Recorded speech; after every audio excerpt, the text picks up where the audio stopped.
amen.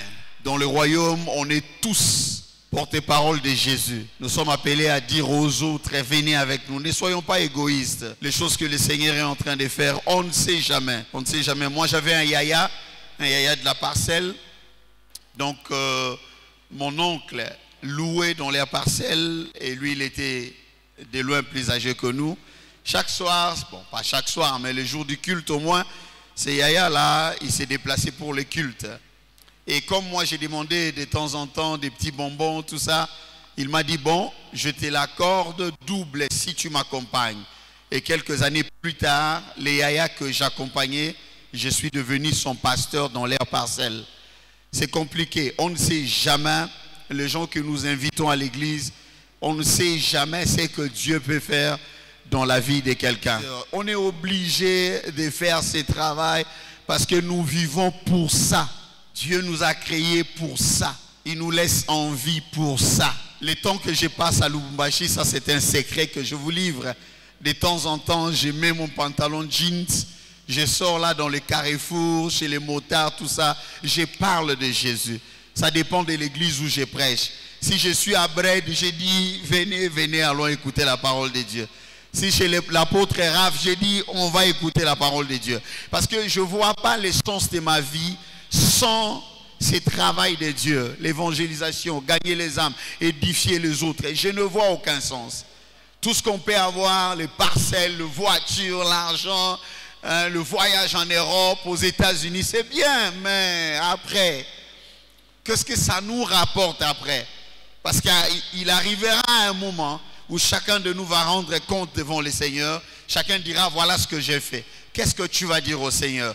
En dehors du fait que nous travaillons à l'église, dans l'église locale, mais il existe quand même un grand champ que le Seigneur nous a donné. Le monde, c'est notre champ de travail. Est-ce que j'ai parlé à quelqu'un? Est-ce que j'ai parlé à quelqu'un?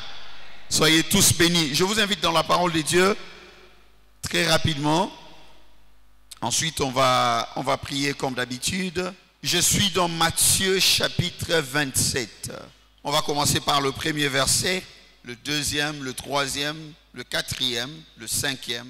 On va peut-être s'arrêter au cinquième. Dès que le matin fut venu, tous les principaux sacrificateurs et les anciens du peuple tinrent conseil contre Jésus pour le faire mourir. Après l'avoir lié, ils les menèrent et les livrèrent à Ponce Pilate, le gouverneur.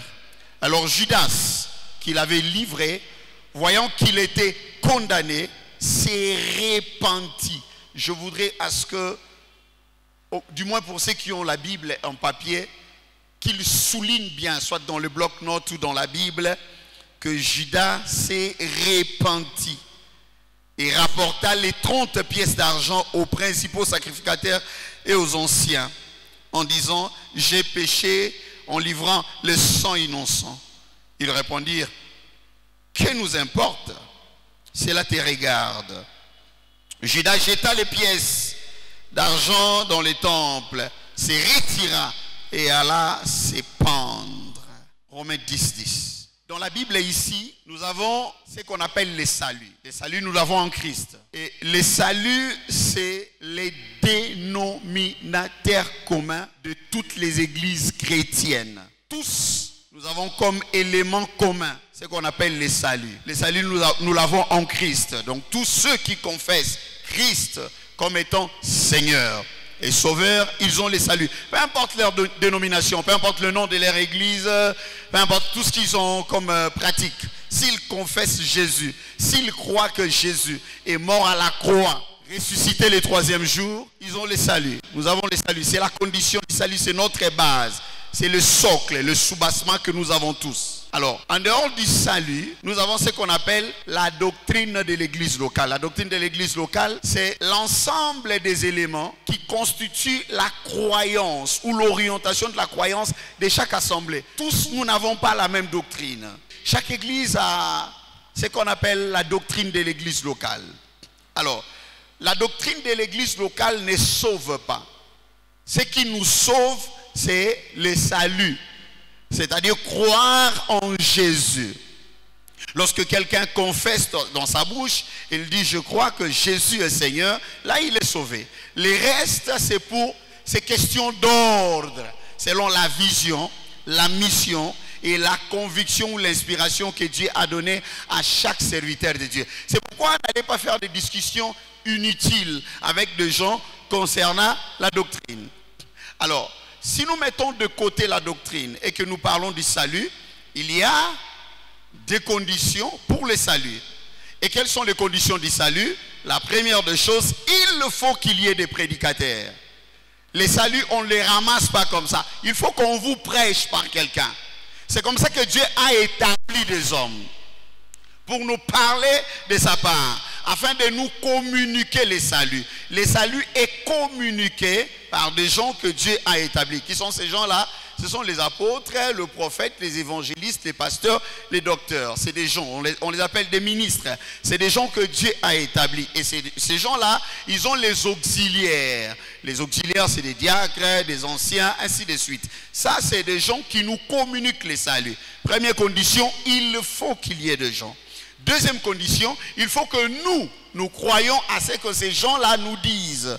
Par exemple, quand les pasteurs prennent le micro ici, nous parlent, on est obligé de croire à ce qu'ils nous disent afin que nous recevions, que nous ayons le salut. Donc, les hommes que Dieu a établis, ensuite, il faut que nous croyions. Mais ça ne s'arrête pas là. Il y a un troisième élément. C'est quoi? Il faut que nous confessions de notre bouche ce qu'on nous a dit. Donc, lorsque ces gens-là s'élèvent, les ministres de Dieu, les pasteurs, nos pasteurs, lorsqu'ils nous parlent de la part du Seigneur et que nous croyons, nous sommes obligés de pratiquer des choses qui nous disent. Nous croyons et nous confessons les choses qui nous disent. C'est pourquoi, dans Actes chapitre 2, le verset 37, lorsque Pierre s'est levé le jour de la Pentecôte et qu'il a prêché la parole de Dieu, les gens lui ont dit, messieurs, c'est bon, mais écoutez un peu. Écoutez ce que la Bible dit. Après avoir entendu ces discours, ils eurent le cœur vivement touché. Ils dirent à Pierre et aux autres apôtres, hommes frères, que ferons-nous? Et Pierre, dans le verset 38, il prend le courage, il leur dit, répondez-vous et que chacun de vous soit baptisé au nom de Jésus, vous recevrez le don du Saint-Esprit, car la promesse est pour vous, pour vos enfants et pour les autres qui sont au loin, que le Seigneur va appeler. Vous voyez? Donc le schéma est tracé. Il y a un homme qui parle, il y a des gens qui réagissent, et ces gens-là croient à ce que l'homme a donné comme message, et ensuite il confesse ce qu'il a donné comme message. Pourquoi je vous dis toutes ces choses? C'est parce que la plupart de nous, chrétiens, même nous prédicateurs, nous ne savons pas que M. Judas, qui avait été disqualifié, puisqu'il avait livré le Fils de Dieu, il a vendu Jésus, M. Judas a exactement fait comme nous. Monsieur Judas s'est rendu compte lorsque le verdict avait été prononcé et que Jésus avait été condamné à mort. Eh bien, monsieur Judas s'est rendu compte qu'il a commis un péché et un péché grave. Et la Bible est claire. La Bible dit, monsieur s'est repenti. C'est comme vous et moi. Il s'est repenti. En d'autres termes, il a regretté son mal. Il a même dit ça aux principaux sacrificateurs. Lorsqu'il a amené les 30 pièces d'argent, il a dit, je fais une grosse bêtise. Pourquoi? Parce que l'homme que j'ai livré, c'est un innocent de Dieu. J'ai touché à un sang innocent. Je n'aurais pas dû faire ce que j'ai fait. C'était une bêtise, c'était une erreur. Et les principaux sacrificateurs ont dit, mais cela ne nous regarde pas.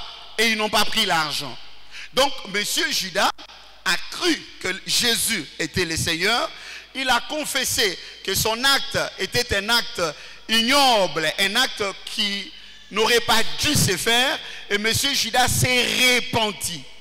Mais il est triste de constater que la repentance de Judas n'a pas trouvé une bonne suite auprès de Dieu. Ça n'a pas été agréé auprès de Dieu. Ça, c'est... Je veux dire, c'est là où je vais m'attarder un peu pour que nous puissions prier. Judas a confessé comme nous. Il s'est repenti comme nous.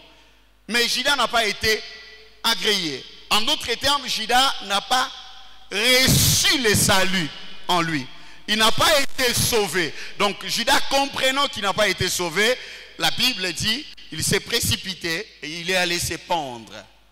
Apparemment, il est mort avant la personne qui l'a souhaité sa mort.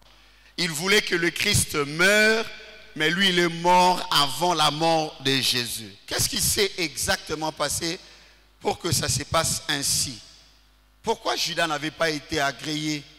Pourquoi Dieu n'a pas pardonné son péché? Pourquoi Dieu ne lui a pas sauvé comme nous? Nous étions aussi comme des Judas, parce que tous ici, on a commis des choses. Chacun selon son cas. Il y a de ceux qui ont volé, il y a de ceux qui ont avorté, il y a de ceux qui ont tué, il y a de ceux qui ont... Je ne sais pas, mais chacun de nous ici a commis un péché quelque part, d'une façon ou d'une autre. Nous, Dieu nous a acceptés. Mais pourquoi Judas n'avait pas été accepté? Pourquoi le salut n'est pas rentré dans sa vie? Eh bien, messieurs et dames, retenez deux choses. Et c'est très important ce que je vous dis. La première des choses, il faut savoir que tel que nous vivons dans ce monde, il y a des gens qu'on appelle les envoyés de Dieu. Ils existent, ces gens-là, nous les connaissons. Moi, je connais par exemple mon bishop, c'est un envoyé de Dieu. J'ai le témoignage moi-même. Ça ne dépend pas de vous. Dieu me l'a dit. Il me l'a confirmé 2 fois. La première fois, c'était lorsque l'apôtre nous a mis en contact et que j'ai commencé à prêcher ici. La première fois que j'avais prêché ici, je ne sais pas, je crois que c'était à l'occasion où j'ai prêché sur quelque chose d'Adonija, le festin d'Adonija. La nuit avant, quand j'ai préparé ces messages-là, Dieu m'a parlé et il a rendu témoignage de son serviteur par rapport à cette génération. Je crois les lui avoir dit des choses que Dieu fera avec lui dans ces pays et dans notre génération. C'est un témoignage que j'ai. Donc il y a des gens qu'on appelle les envoyés de Dieu. Mais il n'y a pas que les envoyés de Dieu. Parce que si Dieu a ses envoyés, c'est que le diable aussi a ses envoyés. Donc, par conséquent, il y a aussi les envoyés du diable. Ces gens-là existent. Les envoyés du diable, c'est des gens qui ont reçu mandat de la part du diable avec une mission d'aller détruire la vie des autres. Ces gens-là, si vous le rencontrez, si vous avez la malchance de le rencontrer, le fait de le rencontrer seulement, ça peut influencer en mal votre vie. C'est pourquoi chaque matin, il faut prier. Quand vous sortez de chez vous, il faut prier. Parce que de la même façon, un envoyé de Dieu peut sauver une âme. Et qu'il y ait une fête auprès de Dieu. De la même façon, un envoyé du diable peut détruire la vie de quelqu'un. Et qu'il y ait une fête dans le monde des ténèbres. Est-ce que je parle à quelqu'un? Alors, les envoyés du diable, premier signe, c'est des gens qui ne reçoivent pas le salut. Ils sont anti-salut. Le salut ne les influence pas. Le salut ne rentre pas dans leur vie. Pourquoi? Parce que c'est des gens qui ont été créés. Ils ont été envoyés pour un objectif négatif. Ils sont là pour faire du mal. La prière élevée de mon cœur, c'est que Dieu te préserve et qu'il préserve tes enfants. Qu'il te préserve et qu'il préserve tes enfants. Parce que si vous avez la malchance d'avoir un envoyé du diable, comme beau-fils dans une famille, ou comme belle-sœur dans une famille, eh bien, vous êtes tourmenté. Il peut chanter avec nous. Il peut même payer sa dîme comme nous payons la dîme. Il peut participer à la construction. Mais le salut que nous avons en Christ, ça ne pénètre pas son esprit. Il est anti-salut. Alors, ici, il faut que je souligne quelque chose, et c'est très important. C'est sur une notion biblique qu'on appelle la prédestination. Je ne suis pas en train de vous dire, ce soir, rentrez chez vous et dites-vous, je suis envoyé de Dieu, gloire à Dieu, ou je suis envoyé du diable, ben je m'en fous des choses de Dieu, ainsi de suite. Je ne crois pas à cette prédestination-là, cette façon de prêcher où on exclut la foi. Non, mais je vous dis seulement que Dieu de sa part, Dieu dans sa préscience, il a ses envoyés et le diable aussi s'organise de manière à avoir des gens qu'il a envoyés pour aller tourmenter et embrouiller les autres. D'où tire-t-il ces concepts ou cette notion, docteur Eric? C'est dans Jean chapitre 6, le verset 70 ou 70. Vous dites 70. C'est la parole du Christ. Le Christ dit ceci. N'est-ce pas moi qui vous ai choisi, vous tous, le 12, mais un parmi vous est un démon. Donc Christ, quand il parle sur Judas, il appelle un démon. C'est pour la toute première fois dans la Bible qu'on appelle un homme en chair et en os démon. C'est que c'était un esprit en mission. Un esprit qui était là pour faire du mal aux autres. La prière est levée de mon cœur. C'est que au travers de cette prière, au travers de ces marathons, alors que nous allons vers la fin de l'année, que Dieu te donne la capacité de détecter et de voir, de résister et de chasser tout envoyé du diable sur ton chemin. Est-ce que je parle à quelqu'un? En tout cas, qu'il tombe à gauche et à droite, mais qu'il n'affecte pas ta destinée, qu'il n'affecte pas ta vie. Amen, amen. Peut-être que tu les as rencontrés et Dieu t'a préservé, mais ce soir, Dieu te dit clairement que ces gens-là existent. Alors, comment reconnaître ces gens-là? Deuxième signe, les envoyés du diable, c'est des gens qui trahissent toujours. Tout à l'heure, je disais, c'est des gens qui font quoi? Qui trahissent toujours.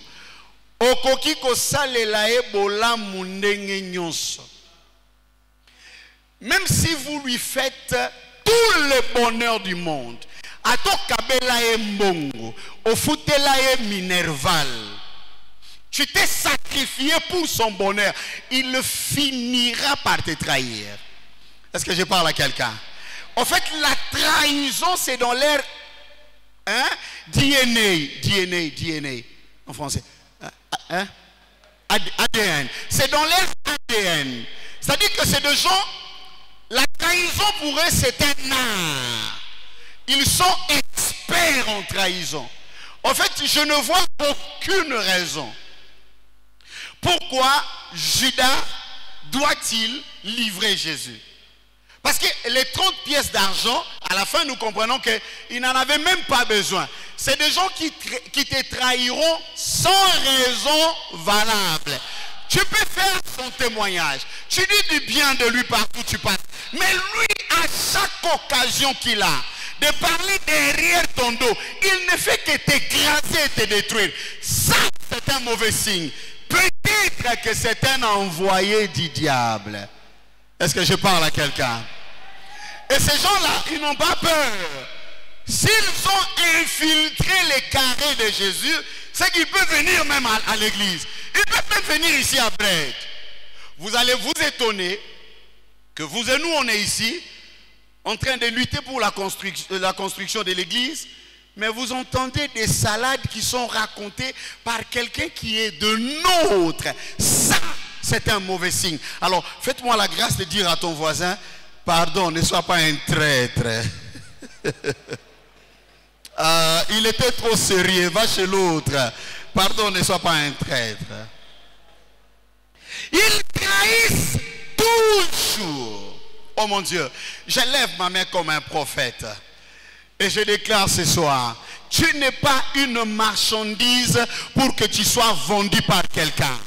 Celui qui cherchera à vendre ta vie, c'est lui-même qui sera vendu. Je le dis au nom de... Dans les mêmes groupes de sorciers, là où ils font des réunions, puisqu'il a cité ton nom, c'est lui-même qui tombera sous ton pouvoir. Est-ce que je parle à quelqu'un? Est-ce que je parle à quelqu'un? Ils trahissent toujours. En fait, ils trahissent consciemment et ils trahissent inconsciemment.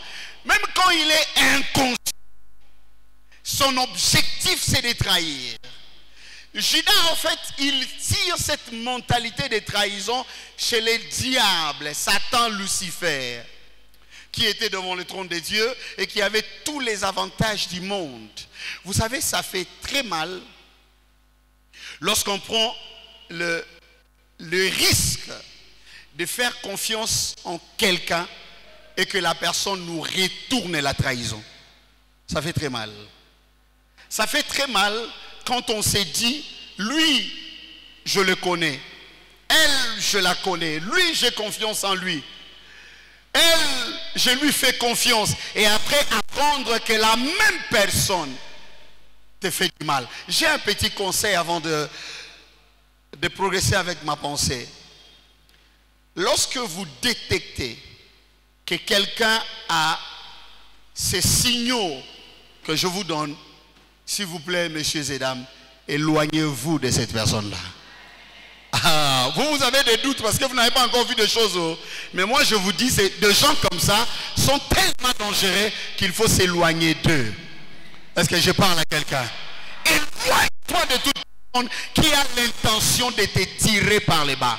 Éloigne-toi de toute personne qui a l'intention de nuire à ta personnalité, à ton nom, à ta réputation, à ta vie. Éloigne-toi de toute personne comme ça. Amen, amen.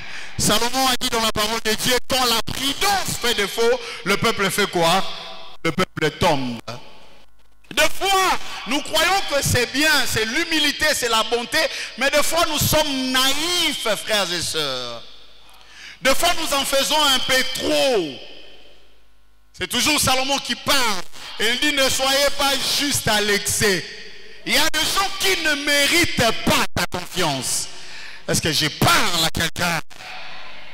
Il y a des gens qui ne méritent pas ton rapprochement. Des fois, nous tolérons des Judas. Jésus, qui avait en lui toute la plénitude de la divinité, il n'a eu qu'un seul Judas contre 11 bonnes personnes. Toi, tu ne peux pas avoir 4, 5, 6 Judas contre 5 bonnes personnes. Non, non, non, non. Lui, Jésus, pouvait avoir même 4 Judas, 5, 6, 8. Il dit, je vais les résister. Mais il était prudent.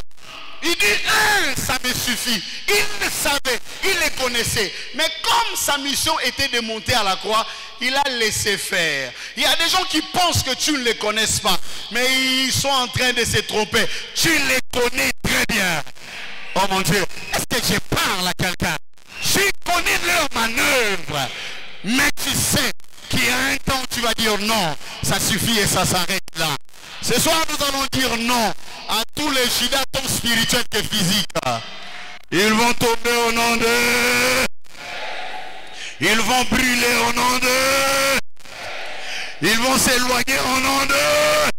La Bible dit le méchant ne résiste pas dans l'assemblée des saints. Il y a des gens qu'on peut suivre, il y a des gens qu'on ne doit pas suivre. Est-ce que je parle à quelqu'un? Certains se retirent parce qu'il y a quelque chose d'anormal dans leur ADN. Hein? Vous avez dit ADN, oui. Dans leur DNA. Parce qu'il y a quelque chose d'anormal. Troisième signe, je pense que je vais m'arrêter par là. Les envoyés du diable, ils ont une seule chose dans leur tête. La nuit, le jour, quand ils marchent, quand vous vous saluez, ils ont une seule chose dans leur tête. C'est quoi? Ils pensent toujours prendre ta place.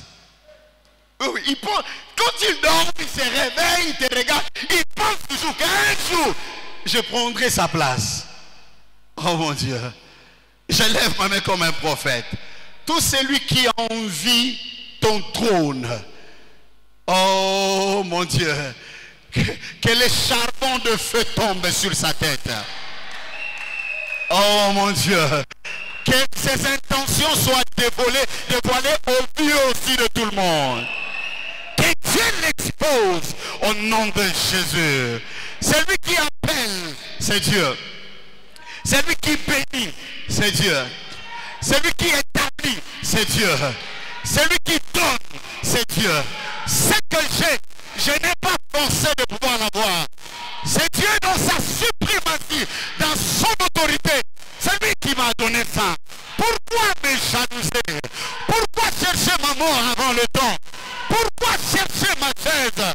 Ils tomberont sous notre pouvoir. et feront la guerre. Complétez-moi, complétez-moi, complétez-moi. Ils ne te vaincront jamais. Est-ce que je parle à quelqu'un? Est-ce que je parle à quelqu'un? Oh mon Dieu. La raison pour laquelle Dieu t'a envoyé sous le soleil, la mission qui se trouve au niveau de ton âme, les jours qui ont été calculés dans les conseils de Dieu, oh mon Dieu, les bénédictions élaborées dans les labos de Dieu pour ta vie, aucun homme de la terre, aucune femme de la terre, aucun esprit de sang, aucun esprit de l'air, aucun esprit de eau n'aura le pouvoir de contredire ce que Dieu a arrêté pour toi. Tu arriveras jusqu'au bout.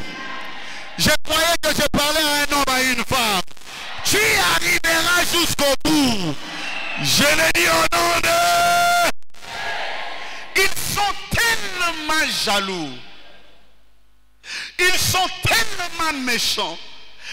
Ils sont tellement remplis de la haine qu'ils souhaitent prendre ta place. Écoutez, frères et sœurs, je vous dis la vérité. Chaque être humain est unique sur la terre. Personne ne peut prendre la place de l'autre. Les scientifiques ont prouvé que chacun de nous a des empreintes différentes de l'autre. Et Dieu aussi le confirme dans sa parole. Chacun de nous est différent de l'autre. Pourquoi chercher à prendre la place de l'autre? Justement parce que ceux-là, ce sont des photocopies. Ils ne sont pas originaux. Il y a l'originalité éternelle. Ils n'ont pas la pensée de l'éternité en eux. C'est comme ça qu'ils veulent imiter et copier. Toi, tu n'es pas un copiste. Tu es un original. Oh mon Dieu. Je disais tu es un original. Pourquoi tu ne forces pas dans ta vie? Est-ce que je parle à quelqu'un? Tu ne forces pas. Parce que pour toi, ce n'est pas du forcing, c'est naturel. Est-ce que je parle à quelqu'un? Dis après moi, au nom de Jésus. Oh mon Dieu. Au nom de Jésus. Je suis unique. Il n'y a pas de conviction dans ce que vous dites. Au nom de Jésus. Je suis unique. Et personne ne pourra me remplacer. Lorsque les gens remplacent, ils remplacent le rôle. Ils remplacent peut-être le travail qu'on faisait. Mais il ne saura jamais remplacer la personne que Dieu a établie. Oh, je lève ma main comme un prophète. Qu'à la fin de cette année, que Dieu t'établisse bien. Que Dieu t'affermisse bien. Que Dieu te bénisse bien. Que Dieu t'élève encore. Que Dieu te protège encore. Que Dieu te fasse du bien. Que Dieu protège tes enfants. Que Dieu protège ta femme, ton mari. Que Dieu protège ton poste et ton travail. Que Dieu te donne encore la promotion. Que le Judas s'éloigne de toi. Je le dis au nom de... Qui croit qu'il est protégé de Dieu? Qui croit que c'est Dieu qui l'a établi? Qui croit que c'est Dieu qui l'a béni? Jésus est mort. Il est ressuscité le 3e jour. Et il est sorti avec les clés de la mort. Il dit, j'ai vaincu la mort. Puisque Jésus est mort, toi tu ne mourras point. Tu vivras. Tout à l'heure j'ai dit, tu vivras. Et c'est là au nom de... Oh mon Dieu. Par la croix, il a résolu le problème du péché. Et par la résurrection, il a résolu le problème de la mort. Il n'y a plus de problème en toi. Je vais faire une dernière déclaration et puis on va prier. Écoutez, peut-être que tu ne le sais pas. Toi, tu es un envoyé de Dieu. Si tu as des doutes, je suis désolé, mais moi je le vois, je le vois, je le vois, je le vois. Tu es un envoyé de Dieu. Dans cette génération, tu n'es pas là par hasard. La Bible dit dans Actes chapitre 17, les dieux qui a créé les cieux et la terre, il a voulu que les hommes habitent la terre. Il a limité l'espace de leur habitation. Il leur a donné un temps de vivre sous le soleil. Nous cherchons ces dieux-là, bien qu'en tâtonnant nous les cherchons. Mais en réalité, il n'est pas loin de nous. Dieu est avec toi. Dieu t'accompagne. Dieu t'a appelé. Dieu t'a choisi. Dieu t'a élu. Dieu t'a mis à l'écart. Il a dit, voici mon fils, voici ma fille. Ne te sous-estimez pas. Ne doutez pas la peine de Dieu sur toi. Tu as les signes de Dieu en toi. Est-ce que je parle à quelqu'un? Est-ce que je parle à quelqu'un? Dites après moi, amen 3 fois. Un peu plus fort que ça. Il faut que ta façon de prier change. Lorsque tu pries, prie comme un élu. Lorsque tu pries, prie comme un choisi. Lorsque tu pries, prie avec assurance dans ton cœur. Il y a des gens qui ont de doutes. Il se dit, est-ce que Nazaya Nzambe, to Nazaya Nzambe, Tendeko, Ozaya Nzambe, Oponama Nzambe. Amen, amen, amen. Moi, je pense que j'aurais besoin de vous, mes amis. Revenez, revenez, mes amis. J'aurais besoin de vous. Est-ce qu'on peut les encourager, s'il vous plaît? Vous tous, vous tous. J'aurais besoin de vous. Est-ce qu'on peut les encourager avec des acclamations? Oh my God. Mon ami, donnez-nous un chant qui va en rapport avec cette exhortation. Je ne sais pas lequel, mais choisissez. Je sais que vous êtes de pros, de maestros. Choisissez quelque chose qui va en rapport avec cette exhortation. Est-ce qu'on peut s'élever dans l'assemblée de Dieu, s'il vous plaît? Si nous pouvons nous lever. Oh mon Dieu. Oh mon Dieu. Levons-nous, s'il vous plaît. Oh, hallelujah. I feel the grace of God. Levons légèrement nos mains. I feel the grace of God. Commencez à dire quelque chose au Seigneur. En principe, après une exhortation comme ça, ne demandez pas encore. Dites seulement merci au Seigneur pour le choix qui est tombé sur toi. Les gens te jalousent pour rien. Ce n'est pas ta faute. Il a plu à celui qui t'a appelé de te donner ce qu'il t'a donné. Tu n'as pas forcé. Dis au Seigneur merci, merci. Merci parce que ton choix est tombé sur moi. Merci parce que tu m'as mis à l'écart. Tu as fait de moi un homme différent, une femme différente. Est-ce que quelqu'un peut commencer à parler? Aidez-moi à parler dans l'assemblée de ça, s'il vous plaît. Oh my God. Dites quelque chose qui provient de ton cœur. Je voudrais à ce que ton cœur parle, que ton cœur parle, que ton cœur parle, que ton cœur parle. Oh mon Dieu. Je ne sais pas ce que je sens, mais je sens une forte grâce ce soir. Il y a une forte grâce.